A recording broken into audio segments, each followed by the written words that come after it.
Melanoma Matters is an educational resource, and the opinions we express are our own and do not reflect medical advice. If you have questions specific to your own situation, please contact your own clinician. This podcast may be available in both audio and visual, so please check your platform. All right. Hi, everybody. Welcome to Melanoma Matters. I'm Sapna Patel. I'm James Larkin. Hi. Today we have a very special guest joining us from Denmark, Inge Marie Svane. Inge Marie, thank you so much for taking time out of your schedule for joining us. Welcome. So perhaps we could get to know you a little bit. Could you tell us about your maybe background, where you grew up, where you did your studies, and how you came to the position that you're in now? My interest in cancer immunotherapy started out already when I was a medical student. So I've been working with this area within cancer therapy for more than 25 years. I made a basic PhD at the university in immune surveillance in immune model, nude mice and so on, where I kind of documented that it matters whether you have a T-cell system or not. So it matters how the tumor grows up and how the antigenicity of the tumor are.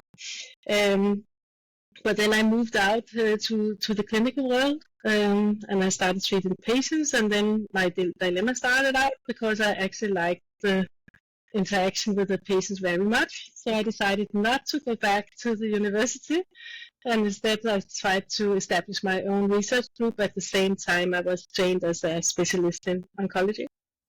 So it took quite some years to do my training because I worked all the time also in the lab myself, and then I started a group,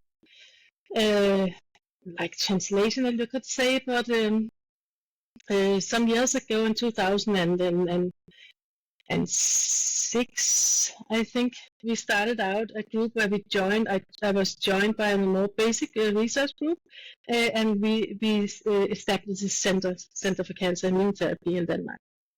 So it's a long time ago now, but we have been growing since then. We were like 15 people when we started out, and now we are around 90 people. So I'm also a director of that center, but I've continued to work in the clinic all the time. And in the clinic, I have responsibility for melanoma care. So when I took over the area of melanoma, it was like we didn't have really anything, but I established the high-dose interleukin 2 at that time. And then we had like the temozolomide. That was the only thing. And I think it was only a couple of years after it all took off, and we had the checkpoint inhibitors and so on. So it has been a great thing to actually work with melanoma patients, and at the same time developing clinical trials, testing our own immune therapeutic products from our center side. And that has been focused on cancer vaccines, and then lately very much on the T-cell therapy. Yeah, that's great. I mean, I still unfortunately remember the days of temozolomide. I know Sapna does as well, so it's been amazing. I was at a patient advocacy meeting at the weekend, and what I was asked to talk about was the other 50%, meaning the people who don't get durable benefit from checkpoint inhibitors. And obviously one of the things I talked about was cellular therapy. But before we get into that in detail, I'd love to hear your historical perspective on cellular therapy for melanoma, because it's not new, right? No. But it's just, I guess, in the last year or two, it's something we're talking about a lot more. But how do you see that? Because I guess it's been around for decades, really, hasn't it? Yeah, for several decades. I mean, the work from Steven Rosenberg's group has been amazing, and we have known that for actually many years. But I think it has been a struggle to move it forward because it's not an easy therapy. You need a lot of technical experience in the lab to be able to produce and manufacture the T cells, combined with the clinical setup with a very complex therapy and very intensive one also, with the high-dose chemotherapy and the high-dose interleukin 2. So I guess that's some of the reasons why it didn't spread out more fast than it actually did. So the interest from the commercial side was extremely low until like Iovance grabbed it and ran. And it is amazing that so few centers around the world actually picked it up. We actually visited NCI at the time when we decided to put it up. And we started out in head and neck cancer because we thought we should do something else, and it wasn't there. But then it was very difficult to work with the head and neck cancer patients because they are not in very good performance status when they are disseminated. And we then decided to try to kind of establish it in melanoma. And since then, we have been working quite a lot with that in melanoma. And it is, I think, as you say, it is a very important point that you can actually benefit from T-cell therapy independently of whether you had a checkpoint inhibitor refractory disease. And that's so important because these are the patients that we have now that we do not really know what to do about and how to treat them. Yeah, so that would be almost my biggest question. I mean, we've got data from Lifelusa and the trial that you did with John Hannon, randomized trial, very important trial versus IPI. So we can see those efficacy signals. But where do you see the place of cellular therapy in melanoma, say, in 5 years' time in terms of lines of therapy? Have we got a way we could select people out or enrich the people, say, in first line who we think might benefit? Yeah, and I think it's an important point that these are really highly selected patients, and we need to remember that it's not for all comers. First of all, you need to, I mean, the age does actually matter. So we're not treating patients above 75 because it's to tolerate this very intensive chemotherapy and IL-2. It's really tough, and you can, I mean, you can be life-threatened by the side effects. So I think that's important, but also actually that you need to be able to resect the tumor lesion without really hurting the patient. And that's not for all melanoma patients. Even though the melanoma frequently start in the skin, when it's in oncology setting, you normally have the most disseminated disease inside, and it can be a rather tough thing to go for melanoma metastasis in liver or lung.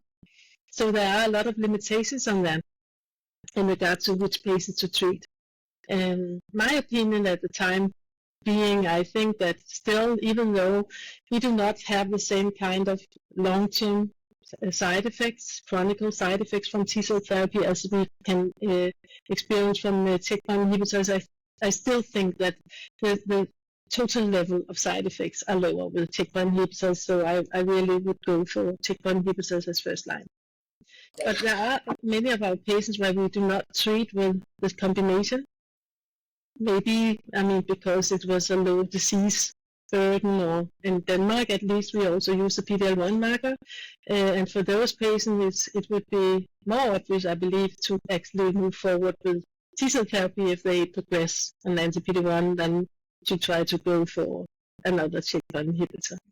So I think it could be in that setting, and I think from the Iovance study as well, you have seen that for all late lines, it's around, I mean, 36% response rate. But if you go for the patients who have progressed on the ipi-nivo combination, it's a bit lower. Yeah. I wonder if I can ask you a question, Inge Marie, about as we're now using cellular therapy as a potential standard, second line or beyond, what do you feel is the next obvious step for us? Should we be genetically modifying our TIL and having them express shutdown signals, suicide switches? Should we be giving them knockout receptors for TGF-beta? Is it the interleukin-2 portion? Should we do something to adjust that interleukin-2 so that, you know, some groups like IL-15, some groups like IL-21 because they promote more of a memory cell phenotype? Or do you think it's from that very first step, the tissue procurement, getting tissue from biopsy specimens as opposed to a surgical specimen, reducing anesthesia time, you know, quantity needed of tissue, that kind of thing? Where do you see us? Potentially we can make progress in all of these, but where should we be focusing? I was about to say the same thing, and I think we need to move forward in all directions, right? There's a lot of things that we can optimize. I mean, both in the way that we prepare and manufacture the T cells, we know that. And we know that we lose a lot of activities when we move from the early cells that we produce, like the young cells, and then moving through the very large expansion in the last couple of weeks, we lose a lot of specificities. We can see that the clonality, it goes down. And for sure, we are losing some of the important specificities, I'm sure. So we could probably do a lot about that, how we kind of start the initial manufacturing of the T cells. And then in regard to how we could kind of manipulate them, I also think we have a lot of possibilities. So we are working on a couple of the directions here. So we're just starting up with a clinical trial now, which has been approved, where we are kind of CRISPR knock out the PD-1 expression on the T cells. You could say you could achieve the same thing maybe by combining it with an anti-PD-1 antibody. But I think what is also important here is that we are only kind of manipulating the T cells, which are concentrated around the tumor activity. So that should hopefully mean that we see less side effects than if we combine it with a checkpoint inhibitor. Because if you look at one of the things that we actually do not that frequently see for T cell therapy, that's the autoimmune side effects. It's very rare that we see that. So in that way, there's not a lot to boost by knocking out the PD-1, right? So we really truly believe that we can maybe have a more focused, continuous activation of T cells reacting against the tumor cells by knocking out the PD-1 on the cells.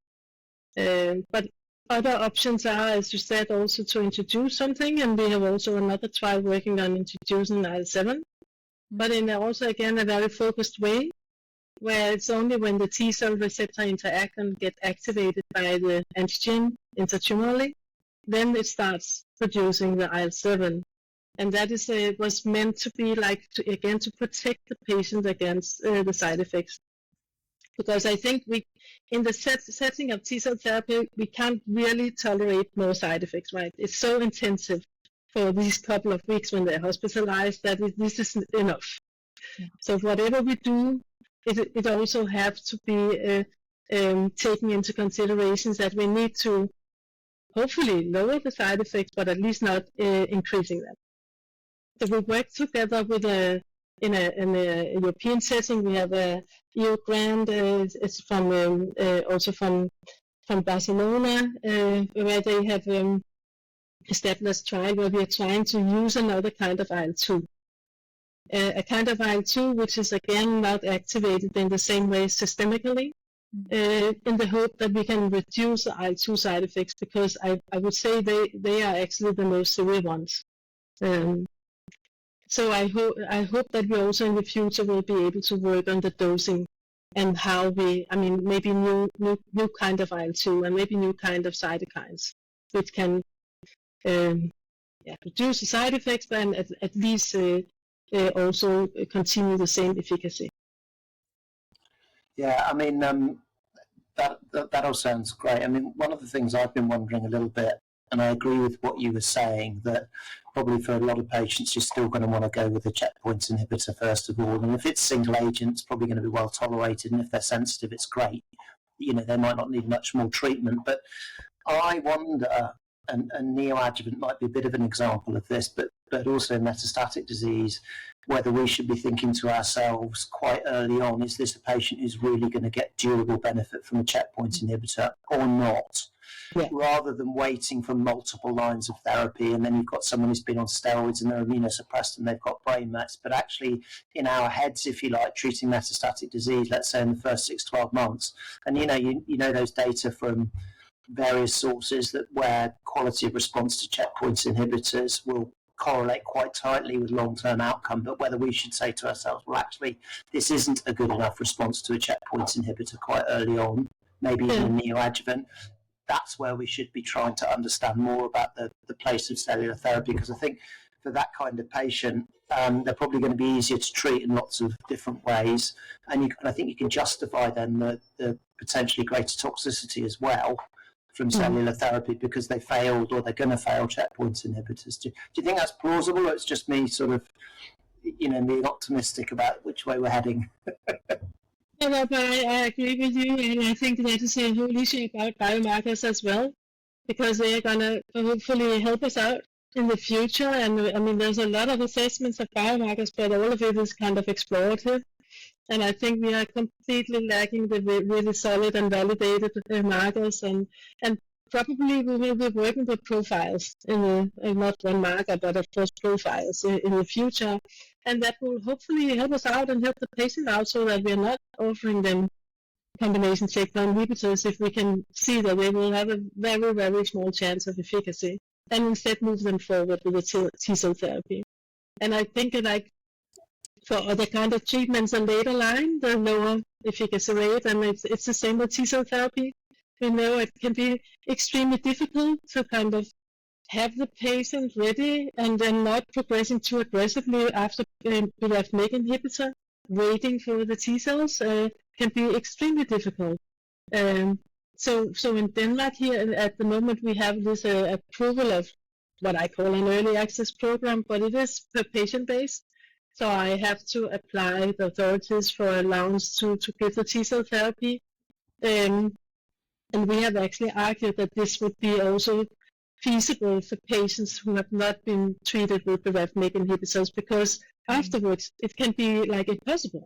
And as you said, they can probably, they turn out to have brain metastasis, and you have a lot of issues there. Yeah, well, it's good. I mean, I think we have the same experience as well, certainly. Yeah. Working with lifileucel and Iovance. So that sort of brings me slightly to another question, and from what I can gather, you and John Hannon as well, I think, have access to cellular therapy and reimbursement, correct? And that's a struggle. So I mean, Sapna in the US, lifileucel's got FDA approval. Do you think that kind of the regulatory and reimbursement world, you know, more widely in Europe, it just feels a little bit like it's not kind of set up for this kind of thing very well, and it's a real struggle? But, you know, and you're really close to this. I'd love to hear your thoughts. Yeah, we can cross fingers, and we've been struggling with this for, like, I think it's almost 2 years now. Yeah, no laughing. No, the system is completely untrained for academia, I would say. Everything is set up for the industry, and it's endless, the challenges that you're meeting, because you do not have the competences yourself, and you do not have really the right people to help you out, because nobody has tried to move forward as an academia towards EMA with this a submission of a market approval application. So even though John Hannon and Kai has actually been able to find a consultancy, they haven't got the experience, right? So of course they're helping us out in the level that they have, but I mean, nobody has tried it before. And in EMA, they are also challenged by the lack of experience. And there's a lot of discussions actually going on in Europe at this time point. I've been approached by, they have made a committee around this ATMP, the advanced cellular therapies as well, as a gene therapies, and they try to kind of dig into also the hospital exemption, because it's the way that it's being used in the different countries in Europe is completely different.